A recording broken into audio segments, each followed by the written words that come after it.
Remembering the sinking of the Bismarck, look back at one of the most epic nautical chases and battles in naval history, the sinking of the mighty Nazi battleship Bismarck. Under the cover of darkness in the early morning hours of May 19, 1941, the most formidable battleship to have ever been built slipped into the Baltic Sea on its maiden voyage. An ocean-bound castle, the thickly armored Bismarck was the first full-scale battleship constructed by the German Navy since World War I.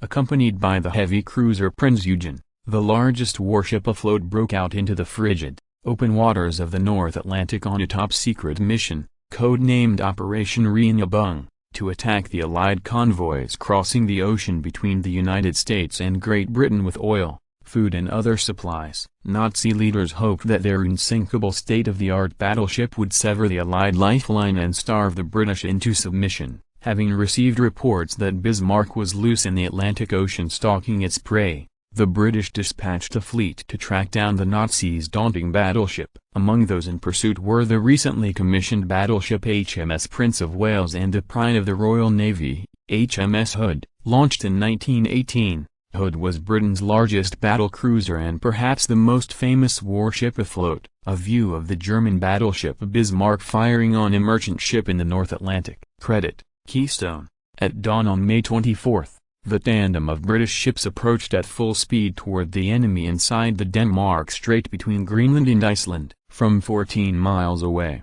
Hood fired the first shots. Saltwater geysers erupted around Bismarck as the shells that screamed overhead at 2,000 miles per hour narrowly missed their marks. Aboard Bismarck, Admiral Gunther Lütjens, commander-in-chief of the German fleet, froze with indecision. As Hood continued to close in and fire, Bismarck Captain Ernst Lindemann finally took charge from his superior and ordered the battleship's guns to return the salvos. Bismarck and Hood traded thundering blows for 4 minutes until the Germans finally found their target. Bismarck's shells ripped through the battle cruiser's deck and hit close to the main tower. Then an armor-piercing shell tore deep into Hood's ammunition magazine, unleashing a massive explosion that launched a column of fire 600 feet up into the air. The sailors aboard Prince of Wales felt the huge concussion and watched in horror as Hood buckled, broke in two and sank beneath the waves. Only 3 of Hood's 1,421 crew members were pulled from the water alive. It was the Royal Navy's largest loss of life ever from a single vessel.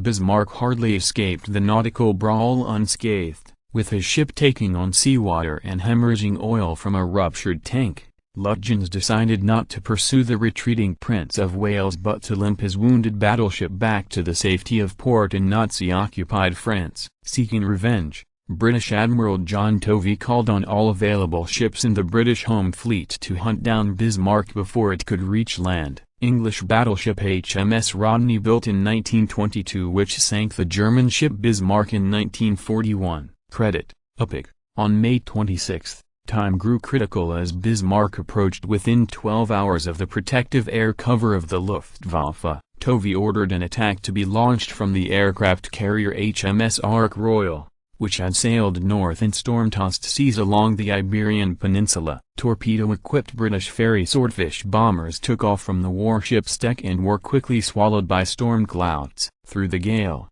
the antiquated biplanes closed in on their target and launched their torpedoes before realizing too late that they had accidentally attacked one of their own, HMS Sheffield. Fortunately, the torpedoes' warheads failed to detonate, averting a deadly accident. The bombers returned to Ark Royal and rearmed for a second attack into the teeth of the storm, this time against the correct target. Britain's buzzing biplanes descended like gnats upon Germany's fire-spitting Steel Dragon. The courageous pilots in the biplanes' open cockpits flew low so Bismarck's sailors couldn't train their guns, and the battleship's anti-aircraft defenses had trouble with the bombers' slow speeds. British torpedoes from the archaic bombers managed to strike the modern metal behemoth's weakest point, its undefended rudders. The attack tore an enormous hole in Bismarck's hull and disabled its steering mechanism. Capable of only sailing in large circles, the helpless Bismarck spent the night surrounded by only the open ocean and the enemy. German battleship Bismarck on the road to Denmark and Norway. Credit,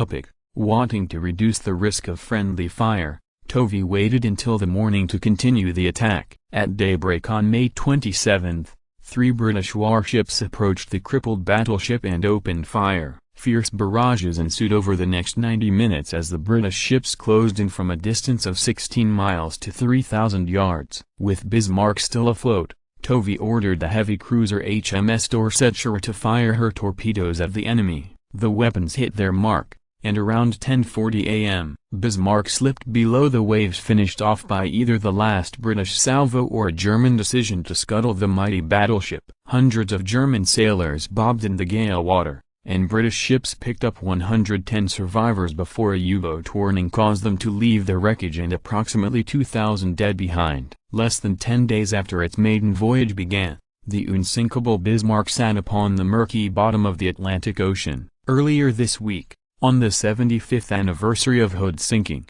Britain's Princess Anne unveiled the bell that had been recovered from the wreck of the British battlecruiser. Salvaged in August 2015 by an expedition funded by Microsoft co-founder Paul Allen, the historic bell is now on display at the National Museum of the Royal Navy in Portsmouth, England.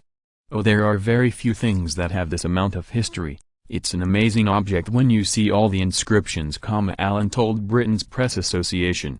Oh, think it's great to have a tangible artifact here, that the families of the men who went down on the ship and the survivors can have an amazing artifact like this so they can come and give remembrance to the amazing sacrifice that those men made that fateful day.